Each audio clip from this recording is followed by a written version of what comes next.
We're going to cross over to Lebanon, where the Secretary General of the Lebanese resistance, Hezbollah, Sayyid Hassan Nasrallah, is speaking. Let's listen up. Also, in the last few days, we have lost a great cleric, a great scholar, a thinker, by all meanings of the word, in a time where we have very small number of thinkers, of Islamic thinkers. He is a great thinker, one of the great clerics, who was a good and righteous man, one of the teachers.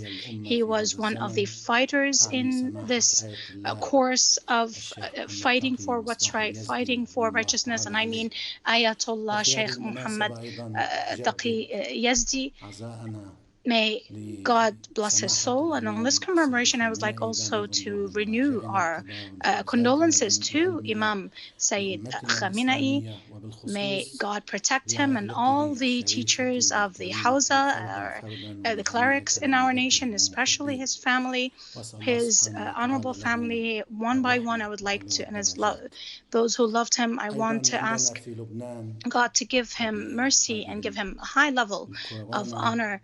And here also in Lebanon, and in light of the corona and this misery, we have also lost a brother, one of the few leaders, the pioneers of this course of Hezbollah, Sayyid Abu Ayman al-Musawi, Sayyid Muhammad Abbas al-Musawi, who is, may God bless his soul, and he was the companion of our martyr and our leader, Sayyid Abbas al-Musawi, and he was one of the first and the pioneers of the fighters and those who sacrificed in this line, in this course of resistance, and even though the founders of the Scouts Association, Al-Mahdi Scout Association, and he was the first commissioner of the Scouts in Al-Mahdi Scouts in Lebanon. And I also would like to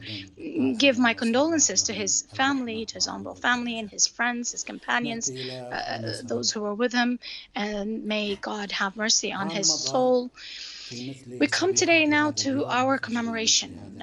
We have 1 year has passed on the morning or the dawn of a day like this, on 3rd of January 2020, this event, this incident, this great, big, huge grieving incident, this chagrin, which was written in history and will remain immortal in history, its extent and its greatness and its oppressiveness, and the blood that was shed on that day, and even on its repercussions and its results and its impacts on the entire region.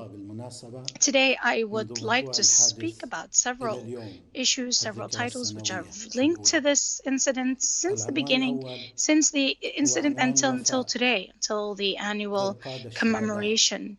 The first title or slogan is the loyalty to the martyrs together. Of course, here when we talk about martyrs, what we need to say at the beginning, we need to remind people and reminisce that we are in the martyrdom of the great men. We also want to give condolences with the loss of the great ones and their families. I once more give my condolences to the family of Hajj Qassem Soleimani and their brothers, Iranian brothers, the families of the martyrs who were also martyred on that same day. Sayyid Martyr Hussein, who was also a brother and a friend, and he was also a shadow he was very near Shahub Mughaffarniya, Mahdi Karimi, Wahid Zamanian. They were all companions of Hajj Qassem, and I would also like to give my condolences to the family of Hajj Abu Mahdi Muhandis, his name was Jamal Jafar, and all the great, also the martyrs who were with him, Sheikh Muhammad al-Shabiri, Sheikh Muhammad al-Shabani, Hassan Abdul Hadi, and Shahid the martyr Hassan Haidar. They were all with him also. May God have mercy and bless their souls. The title of loyalty to the leaders, the martyrs, the leaders, is a humane value.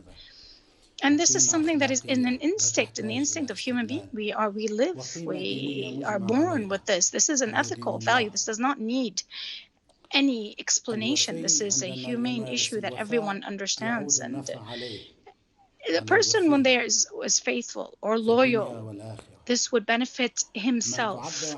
This would benefit the person who is loyal, who is faithful, whether in this life or the next. When you express your loyalty, perhaps he doesn't need your loyalty, whoever you express your loyalty to or you are faithful to. You express your loyalty, perhaps you don't need them. The martyr does not need them. They are in a world which is extraordinary, which they are near God Almighty. They do not need our loyalty. They do not need our. But when we are loyal, when we are faithful to the great men, to those martyrs, to those who sacrificed their lives for our sake, those who were faithful and making their promises and keeping their promises. This means that we are protecting ourselves. We are protecting this would be good for us in this life and the next.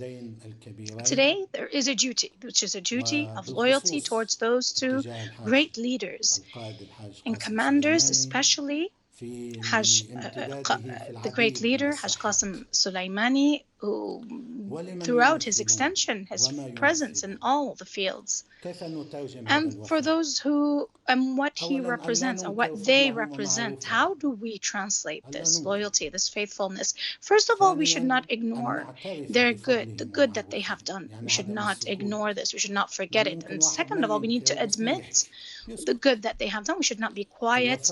Perhaps the person would not say that, okay, we deny that. No, we do not deny, but we are quiet, we are silent. No, we need to speak up and talk about their good deeds. Third of all, we need to remind people of them. We need to remember them and speak about them. We need to make sure that the nations remember them, our people remember them, the history remembers them. We need to remind people of their sacrifices. We need to remind people of their deeds. One of the titles or the practices of loyalty is to commemorate their promises or to honor them, or to several methods of honoring, whether to give respect or commemorate their memory, and we should need to also give gratitude. We need to thank them for what they have given. We need to thank them for their good deeds. We need to tell them thank you. Thank you, Hajj Qassem Soleimani, the leader, the commander. Thank you, Abu Mahdi Muhandis, the leader who was also martyred, and all the martyrs who were with them. Thank you to everything that they represent, all those who represent them as well, everything that they have given to our nation, to our region, to our people, all the sacrifices. We thank them for all the sacrifices they have given. This is a duty, this is a responsibility. You see, God Almighty, who does not need our thanks, He does not need our gratitude, and He tells us we can give gratitude, because He says, if you give me gratitude, if you give gratitude, then therefore I will give you more. And if we forget to give thanks to God Almighty, then therefore we will lose. And to give this thanks, this has a good impact and effect even in this life.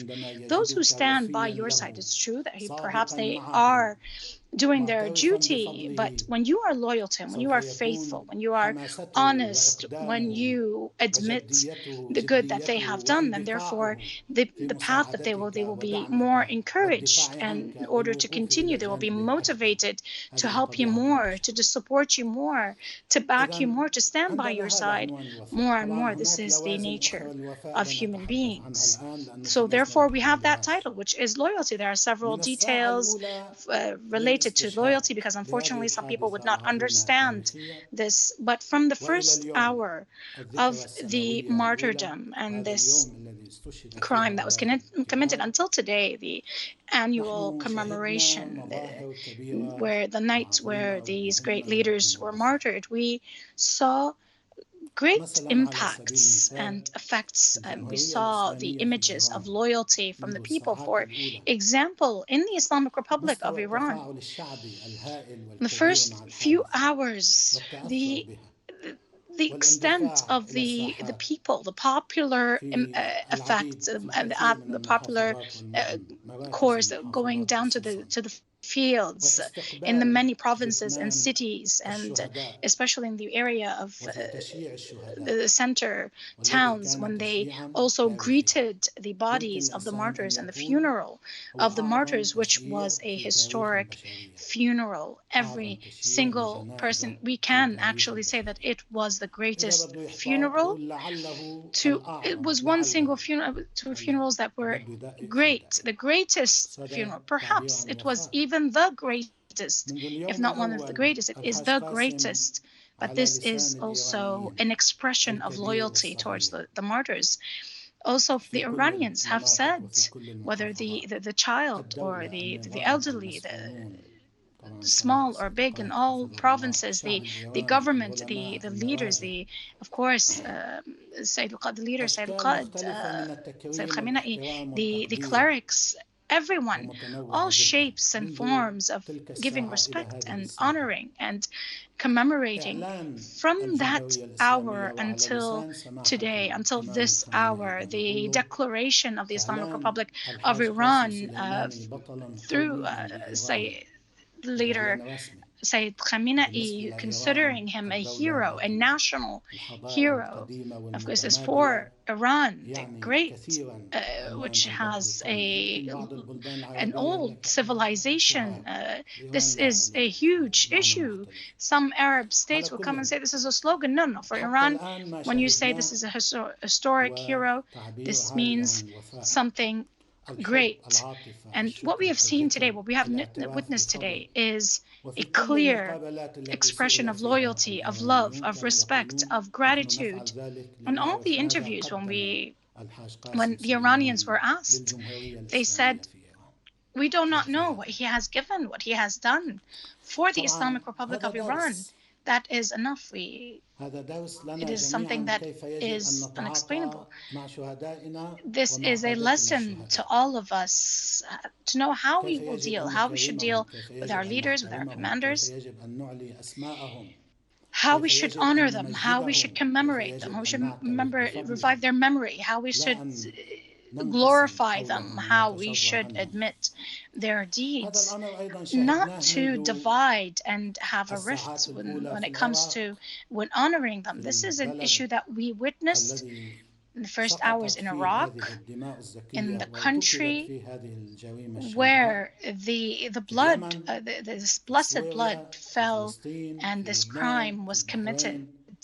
In Yemen, we saw it in Syria, we saw it in Palestine, in Lebanon, we saw it in Pakistan, we saw it in India, in Turkey, we saw it in many Islamic countries, in many countries that are not Islamic, in Venezuela, for example, in many other provinces, in many other capitals of the world. And another issue that is part of my speech, main issue, we have a duty.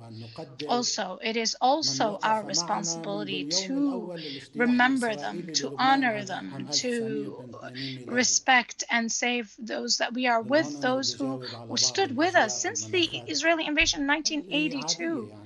And here I want to try, which is normal. Of course, in Lebanon, it is only normal to remind, and we need to remember that time.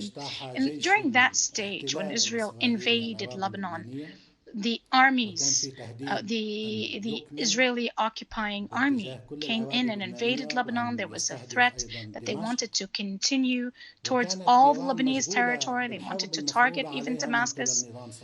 And Iran at that time was even busy with the war and forced upon it by Saddam Hussein, who was backed up by all the tyrants of the world. And still, despite that, Imam Khomeini did not leave Lebanon alone to face its suffering and face that invasion. If we want to talk about interest, it was the interest of Iran to keep its arms, to keep its generals, to keep them all in the front of defending itself when it was faced by all the tyrants of the world. But still, they did not leave Lebanon. And at that time, Imam Khomeini sent a very high-ranking envoy of generals of the Iranian army, and they came to that later on they sent some forces as well, but then we saw that the Israelis stopped at a certain level, which was the Mount Lebanon and the Western Bekaa and the areas which they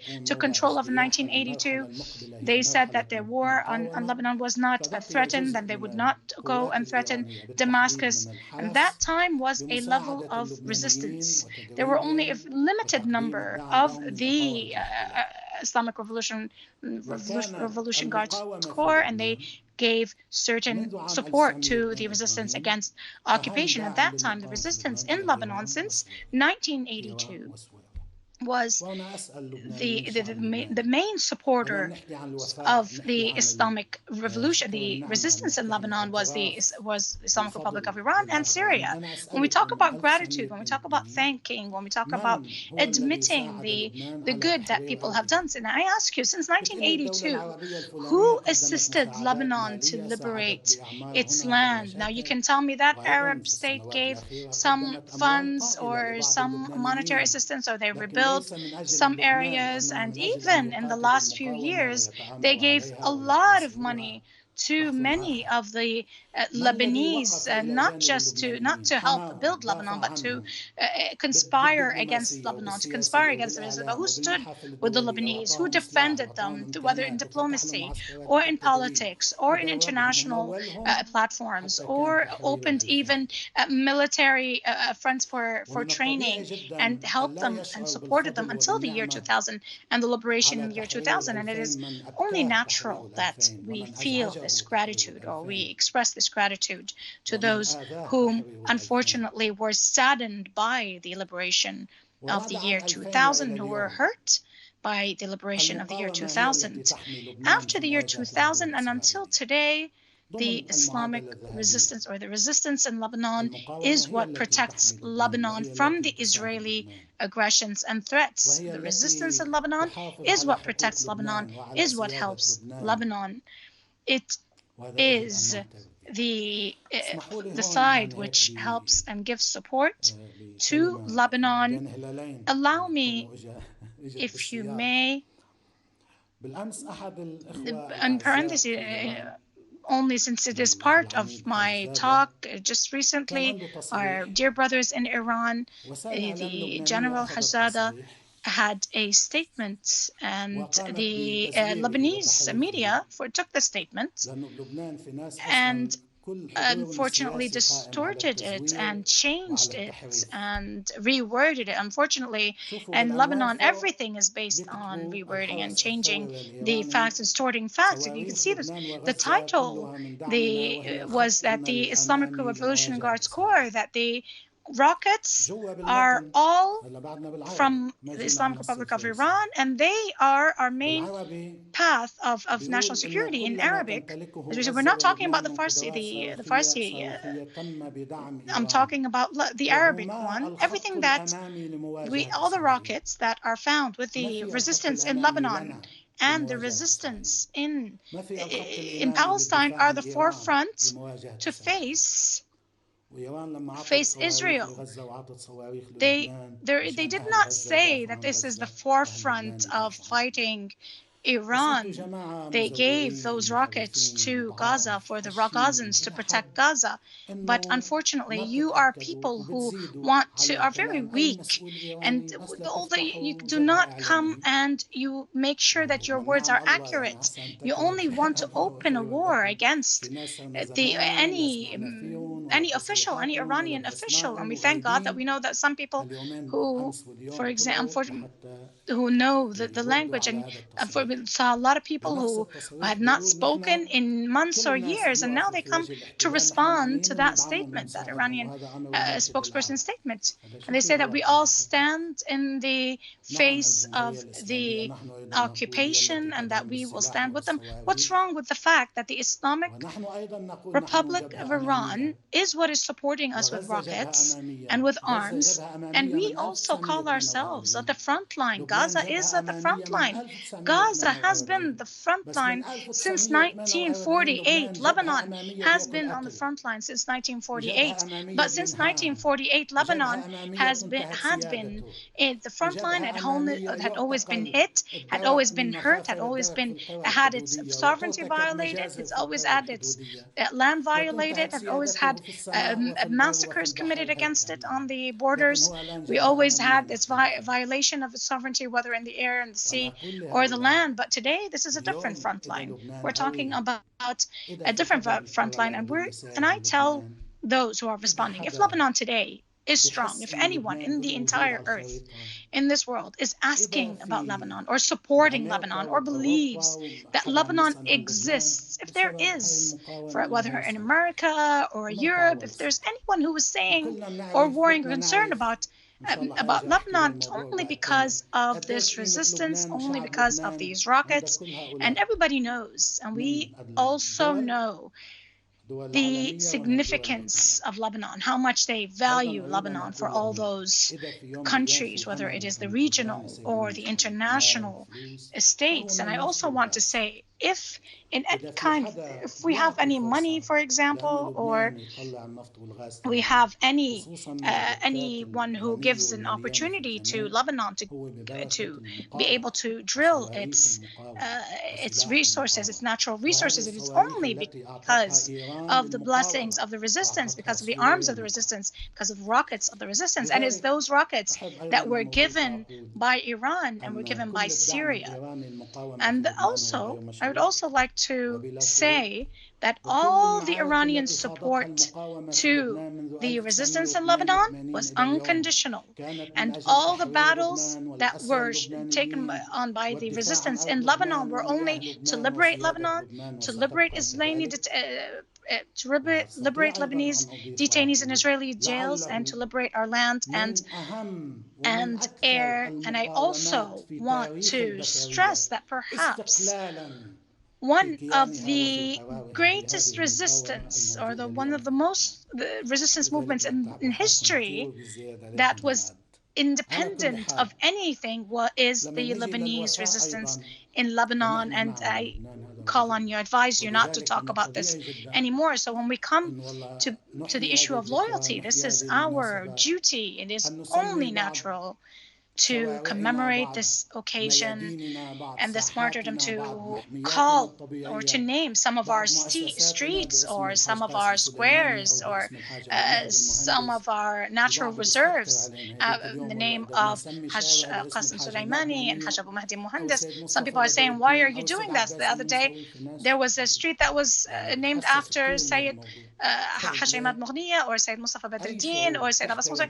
They are very sensitive to that issue. Then why? Any people that respects itself, that has a culture, that has ethics, this is how it gives gratitude to its martyrs and for those who were stood by it and were with it. And also, another image of loyalty, because I'm only talking about this based on from the ethics to the politics. It is also very ethical and part of our loyalty not to consider our enemy equal to our friend, those who let go of us, who are the same as those who were supportive. We have the enemy, we have the conspiring, we have the partner with our enemy, we have those who are partners with our enemy, with the occupying force and violating our sanctities. But you have another side that leaves you, does not give you a hand, does not support you, not even a word of support. There is the third type, which supports you, which gives assistance, which sacrifices, or which puts its security on the line for the sake of giving you assistance and gives martyrs for that sake. No one. It is, of course, we cannot, even instinct, even human instinct says that we need to give gratitude to those who assisted. We cannot say that those who supported us with their position, with their arms, and were martyrs with us, who died with us on the line of fire and were with us in our hard times and hard days, and assisted us in retrieving our detainees, and helped us become a force of deterrence for our enemies, to say that they are the same as those who conspired against Lebanon in 1982. This all was apparent, was evident in all the documents that we had that were uncovered, and those who supported the Israeli occupation throughout the years of occupation, and they never give any assistance to Lebanon, and those who stood in the 2006 July war, and they told, unfortunately, so those who stood in the 2006 war said that you should not stop the war until you crush the resistance. We cannot compare and say that those who stood with Lebanon and supported Lebanon are the same as those who conspired against Lebanon and only wanted to crush the resistance, and were saddened by the victory of 2006, and those who were happy with the victory in 2006, and those who encouraged a blockade on Lebanon, sanctions on Lebanon. In Palestine, it's the same. The resistance factions inside Palestine, the Palestinian people, cannot come and compare and say that they are the same, cannot say that those who gave them that military experience and supported them and gave them the strength and gave them capabilities and bear the responsibility or the consequences, bore the consequences of this support, and between those who conspired against Palestine, those who conspired against the Palestinian refugees in the world, those who prohibit the assistance to and the funds to the Palestinian people, and consider those who pay deeds or funds to the Palestinian resistance are outlaws. This would only natural that the Palestinian people would have loyalty towards Hajj Qassem Soleimani and the Islamic resistance of Iran. Syria also cannot say that those who funded that global war to disintegrate Syria, to bring in the Takfiri terrorists into Syria, and between those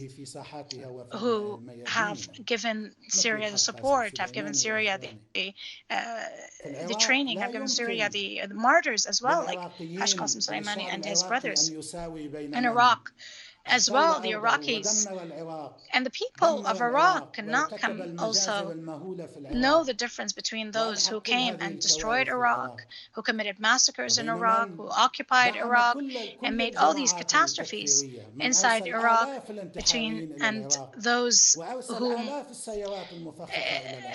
they know those who supported the Takfiris and sent so many bomb-laden cars and Takfiri terrorists and gave money and arms to all those armed Takfiri groups throughout the many past years, and those who came with his brothers and his blood and his arms to stand with the Iraqi people and to defend the Iraqi people, to assist the Iraqi people. Those are different. They assisted the Iraqi people to get rid of Daesh and the threat of the armed groups which continue to steal and kill and commit massacres and commit seditions among the people and rifts.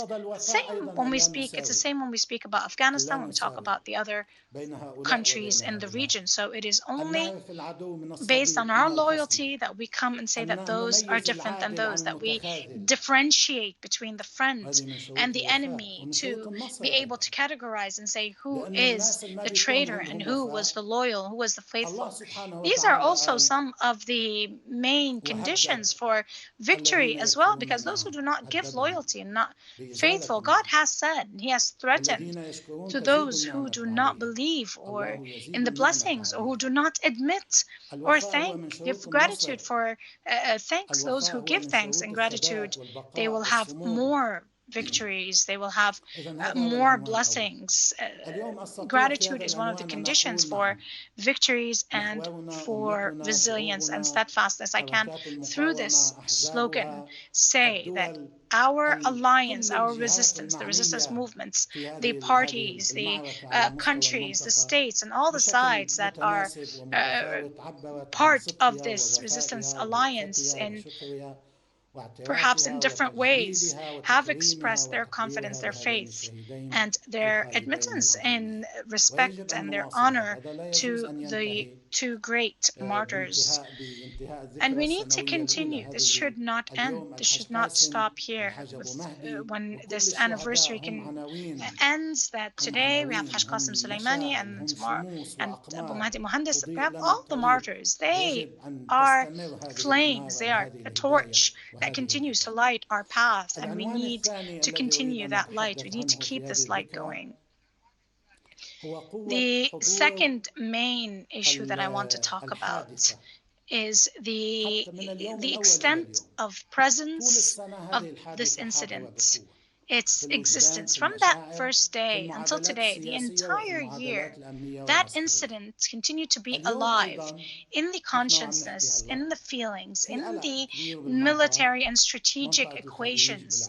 Today, when we were talking, as we speak right now, there is concern. There's high concern in the Persian Gulf region and in our region. The Israelis have said they're on high alert. All of this for one reason, which is the commemorating the anniversary of the martyrdom of Hajj Qassem Soleimani and Abu Mahdi Muhandis. This is an incident that has forced itself on the scene. Today, the region is in a state of tension. There's a high tension. We should not hide this fact. We should admit this. And any incident, we don't know where it would take this region. The Americans are acting at least in a method where they are afraid, they are concerned, they are waiting. This is what they're saying. And our brothers in Iran as well are presuming that Trump could probably be preparing for something before he leaves office on the 20th of January, that the entire region is in a state of apprehension, is in a state of concern, state of tension, because of the strength of the power of this incident. And I tell you that this incident will remain alive, remain strongly alive in this region. And I want to also stress one thing that is very important, because some people in Lebanon and even outside Lebanon, they believe or they think in a wrong way. For example, when we want to come and respond on the issue of retaliation of Hajj Qassem Soleimani, some say or they presume that Iran would be based on their tools, as they call them, or its friends, or its beloved brothers. Iran does not ask its friends or its brothers anything. Iran, when it decides to respond militarily, as it did in Ain al-Assad, it would respond militarily. When it wants to respond through security incidents, it will respond based on the nature of this incident, the martyrdom of Dr. Fakhrizadeh. May God bless his soul. This happened in a security incident.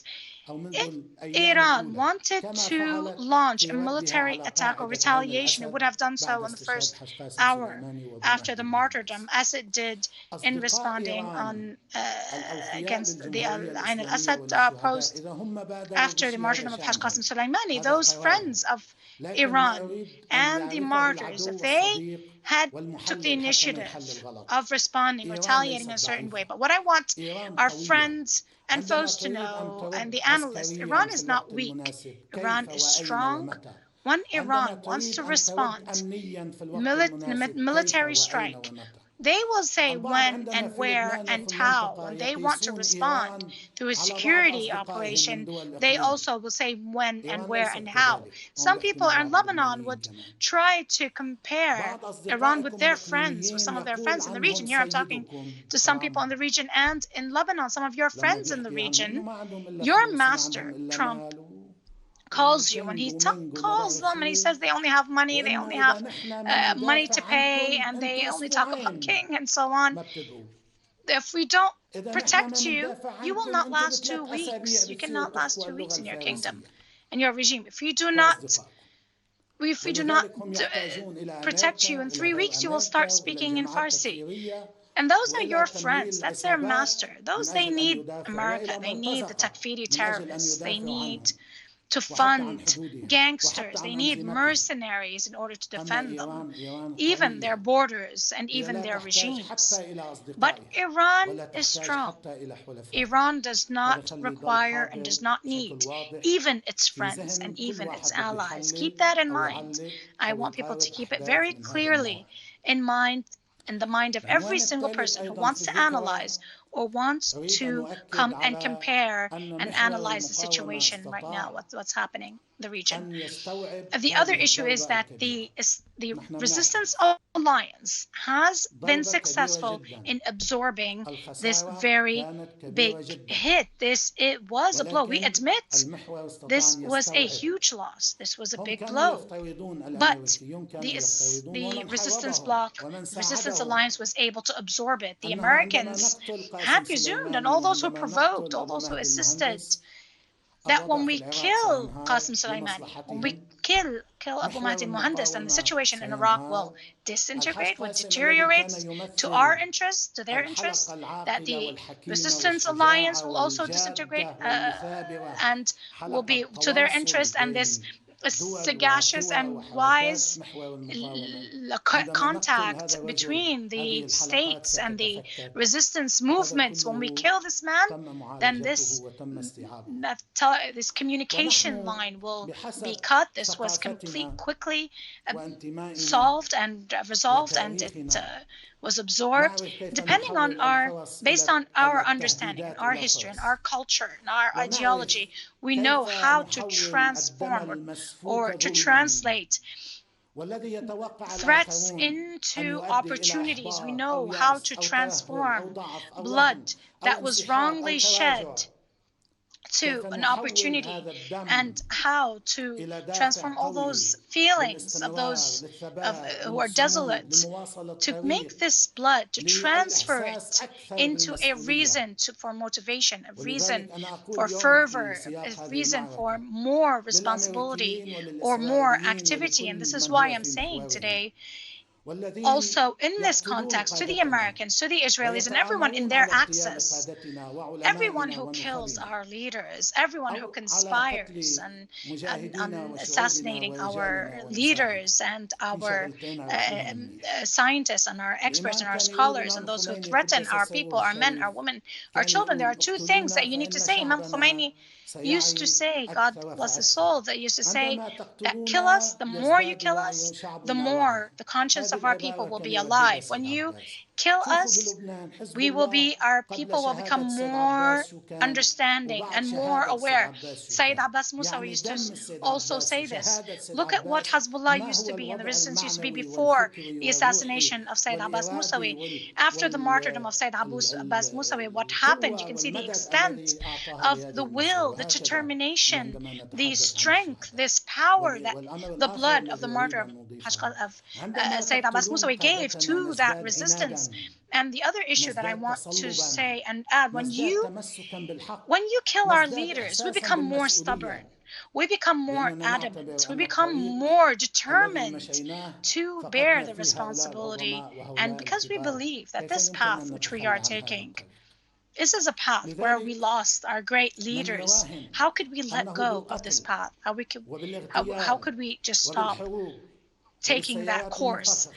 That through assassinations, you think that through crimes, through wars, through bomb-laden cars, also who bargain that through blockades, through sanctions, that you can hit and hurt our determination, and therefore you are disillusioned. And this is something that I will talk about later. The fourth issue is that today we present Hajj Qassem Soleimani, we present him. If in Iran they considered him as a national hero, we consider Hajj Qassem Soleimani as an international leader, international symbol, a global symbol of sacrifice, of loyalty, of faith, of defending the oppressed, defending those who under tyranny, those Hajj Qassem Soleimani in all his battles. And he did not fight only for Shiites. He fought for Shiites, he fought for Sunnis, he fought for Palestine, he fought for Afghanistan, he fought for Pakistan, he fought for all those who are from all other religions. He fought for Venezuela, he fought for every single country that was under conspiration, and he was present in all the fronts, in all the fields. This is the exemplary and high-ranking field. This is found in that one leader that allowed him to become a symbol, a hero, an international hero, someone who is celebrated by all the resistance fighters in the world, by all the free people in the world. And he is, of course, but beside him, there was huge symbols, great symbols. Abu Mahdi al-Muhandis in Iraq, Hajj Imad Mughniya, Sayyid Mustafa Badruddin in Lebanon, in Syria, the great leaders and martyrs in Palestine, the great leaders in Yemen, and in all the fronts. Those are symbols, they are emblems, they are national heroes in their countries and in their nation. But when Hajj Qassem Soleimani, because he was present in all those fields, in all those fronts, he was strongly present and influential in those areas, he should be presented rightfully. Here we are not exaggerating, we are not making him some sort of a myth, but what we have up until now have uncovered about what Hajj Qassem Soleimani has said, what is in his personality, all the tiredness, all the fatigue, all the hard work, and all the achievements of all his brothers who are with them up until now, what has been uncovered is very little. It's very limited, but of course we will talk about all his achievements and other commemorations. But in any case, today on the first anniversary of the commemoration of the martyrdom, to deal with this name, with this image, with this symbolism to that extent as an international and global hero. The last issue that I want to talk about has to do with the future, how we continue our path, so we continue this course. That incident, the repercussions of this incident, when I said that the influence and the impacts of this incident was huge, was great in our region. First of all, removing the US from the region. That was not a slogan before. This became an objective, a serious, a duty and objective that all the people in this region will want to work on. It would not have been the case without this great martyrdom. Even in Iraq, the Americans created Daesh. Trump, when he says himself, Hillary Clinton and Obama said he did not continue. What he means is CIA, the Pentagon, the administration, the Obama administration, they created Daesh. And on this occasion, I just want to remember something that's very funny. From the first days when Daesh was created, some of those black rooms, and in the Arab Persian Gulf states and the Arab Peninsula, they had some articles in the newspapers that there was a meeting on the Afghani-Iranian borders, that it was me, your servant, and Hajj Qassem Soleimani and Osama bin Laden, and we decided to create Daesh. That is very, very funny. See the extent of foolishness that those Arab regimes have, that this exaggeration that they have, of course, with that other axis. When Trump says the Americans created Daesh, why? Because there were objectives related to Syria, related to Iraq, related to the entire region. They created Daesh, and this was admitted by one of the great generals, great U.S. Army generals, as we saw it. We have this in documents here. Hillary Clinton also admitted to this, that when I can't remember exactly who that U.S. general was. He was a retired Army general. He was the NATO general, he said, we cannot fight Hezbollah except through Daesh. We created Daesh in order to be able to face Hezbollah. And this issue is in order to bring back the U.S. occupation to Iraq, but in another way. That incident, that assassination, was a driving force for the Iraqi people in order to be determined to call on the withdrawal of the U.S. military from Iraq. The decision that was taken by the Iraqi parliament was extremely significant, and the Iraqi government should try to continue to implement this decision. They said that they will move in 1 year, 2 years. The Americans said they are promised that they will withdraw in 3 years. No, that is a detail. But what we know is that incident put the U.S. forces on the path of withdrawing from Iraq, and the Iraqis can remove the U.S.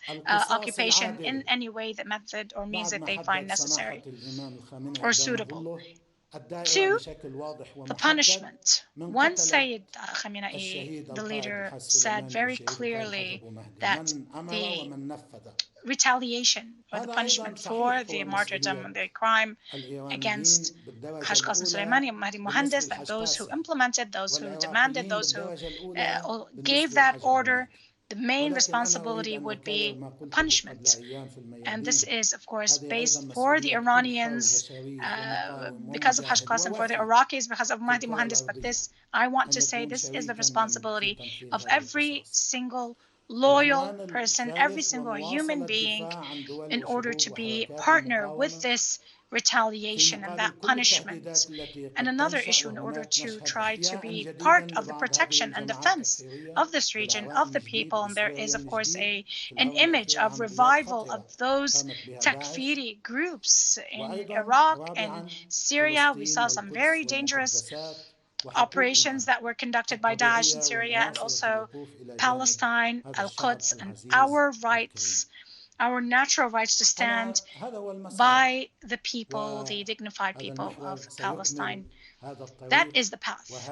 That is the path of punishment. And this, of course, alliance, this resistance alliance, will continue the course and continue this battle, this war. Every side or every movement will do things based on their own national security. We are doing this. We continue to do this. And this alliance is, of course, led by its leadership in each, or leaders in each side, based on their circumstances, based on their responsibility, of course, in a very precise manner, in a manner which is responsible. And had it not been because of this leadership of the Resistance Alliance, and therefore we would not have had all these achievements and these victories, and would not have defeated the other projects, those projects that are concerned projects.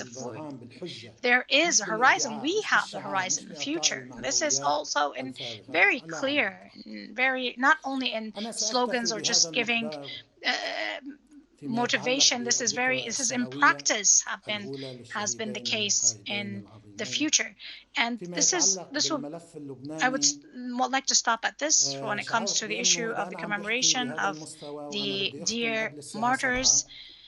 On issues related to Lebanon, that if I want to talk about this issue and at the same time talk about internal Lebanese affairs, no matter what I want to say about Lebanon, it will take a lot of time. Therefore, God willing, if we remain alive, then few days, maybe Thursday, maybe Friday, I will see, in order to just make a time between the two speeches, because I want to give a speech which is related only or purely on domestic issues related to Lebanese affairs, on the issue of the explosion in the port, the issue of the cabinet in Lebanon, the judicial issues related to the port, and the entrance of U.S. intelligence in that field, the Qard al-Hassan, which is one of the banks linked to Hezbollah, because we know that the Americans paid hundreds of thousands of dollars to some of the local channels here in Lebanon, only to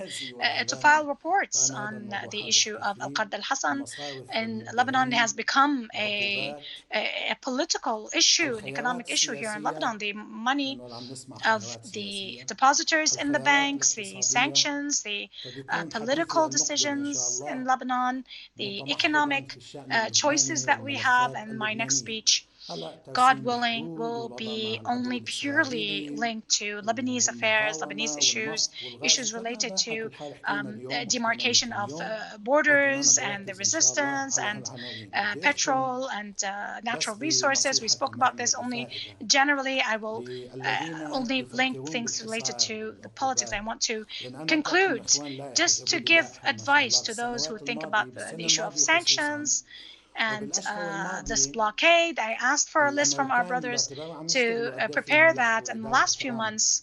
The Americans, because they are working as much as they can, the Trump administration trying to bring in as many countries as they can to normalization of ties with the Israelis, to try to give as many countries, bring in as many friends of them and their allies to blacklist Hezbollah. Of course, they're to the extent that we have some countries that some of them we've heard of, some of them we haven't heard of. And what is the value that we have a country like Slovenia, for example, Slovenia and Lebanon? When we talk about the Lebanese people, if you ask the Lebanese people who's Slovenia, some people know who it is, some people don't know. Maybe it's the name of a ship, it's the name of an island, or a name of a hotel. Of course, with my respect to this country, but this is the way it is. Not everybody knows who Slovenia is, and there are some small states in the end of the world that nobody knows about. They come and they blacklist Hezbollah. They declare that they have put Hezbollah on the terrorist list. How do we know this? Of course, we know this from the Americans. Pompeo would give a call. Whoever you want to call him, he's Trump, whoever I want to pronounce him the way I want. He comes and he calls and he calls them and congratulates them and tells them thank you for blacklisting Hezbollah. I don't know the value of this. He knows that this has no value. This will not have any influence. This is just an issue where Lebanese feel as if the entire world is sanctioning them, the entire world is blacklisting them. This is part of the battle and try to enslave us, to try to let Lebanon succumb. I want to conclude. This is our culture. Our culture is we have faith in God Almighty. God has the ability to do what he wants. He has this entire earth in his hands, and he has all the capabilities and all the strength, and he is the Almighty. We are his worshippers. We worship God in our prayers. We worship him through our fight and our struggle as well. And when we obey his orders, we are his soldiers. And when we are his soldiers, we become part of his soldiers in this existence, in this globe, on this planet. And nobody knows who the soldiers of God Almighty are except he. Only God Almighty knows who the soldiers are. Even if you come and you blockade us in one small area in the territory, we don't feel that we are sanctioned. We are under a blockade. We have the land, we have the mountains, we have the valleys, we have the rivers, the seas, the oceans, the wind, the sun, the moon, and the stars, and the whole solar system, the angels. What we know God has created, and we won't know God has created. We believe that you are the ones who are under a blockade. America, our enemies, the U.S., and it's not us who are under a blockade. Those who do not believe in God, those who believe in God, feel that they are not under any sort of sanctioning or enclave. We are independent. You are launching a war which is at a loss, which will only lead to defeat. Killing us will only lead us to become more stubborn, more determined. And all of these crimes will also make us more confident in the great strength which makes this victory, which is God Almighty, and peace be upon you.